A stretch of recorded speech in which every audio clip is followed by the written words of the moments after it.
आईना, एक रहस्यमयी कहानी। बारिश की बूंदें धीमे धीमे श्वेता की कार की विंडो स्क्रीन पर गिर रही थी। वह शहर के पुराने इलाके में 100 साल पुराने मकान के सामने खड़ी थी। एक सुनसान गली, काई लगी दीवारें, लकड़ी का दरवाजा और छोटी छोटी खिड़कियां। श्वेता ने सूटकेस उठाया और दरवाजे की घंटी बजाई। कुछ पल बाद एक बूढ़ी औरत ने दरवाजा खोला।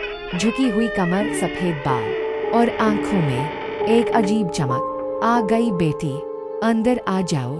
घर के अंदर सेलन की गंध थी, पर फर्श साफ था।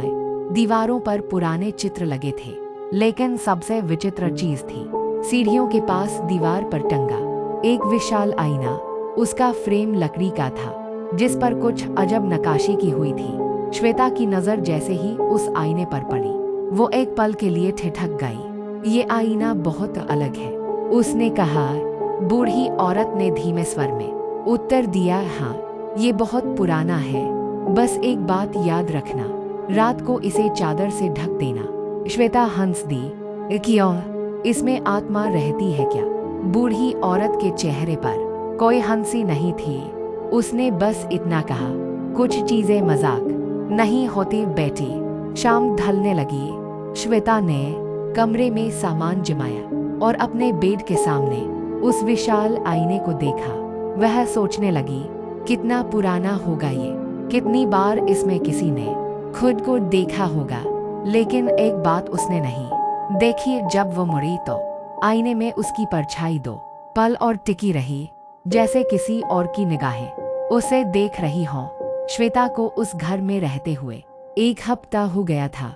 दिन तो सामान्य बीतते, लेकिन जैसे ही शाम ढलती, कुछ न कुछ अजीब घटता। पहली बार उसने तब महसूस किया जब वह आईने के सामने खड़ी होकर बाल बना रही थी। उसने देखा कि उसकी परछाई की मुस्कान उसके चेहरे से जरा देर बाद आईने में आई, मानो आईना उसकी नकल कर रहा हो। शायद थकान है, उसने खुद को समझाया।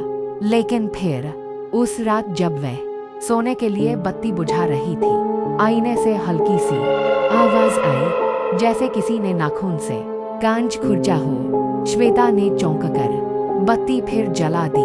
कमरा वैसा ही था, सन्नाटा, लेकिन आईने में कुछ बदला बदला सा था। वह पास गई और ध्यान से देखा। आईने में उसकी आंखें गहरी और काली लग रही थी, जबकि असल में उसकी आंखें भूरी थी।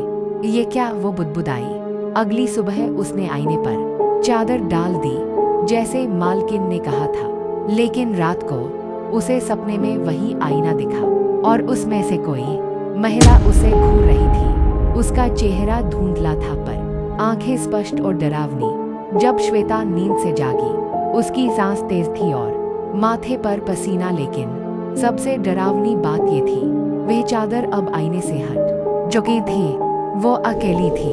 फिर वो चादर किसने हटाई? आईने की औरत। आगे की कहानी जानने के लिए लाइक और सब्सक्राइब करें।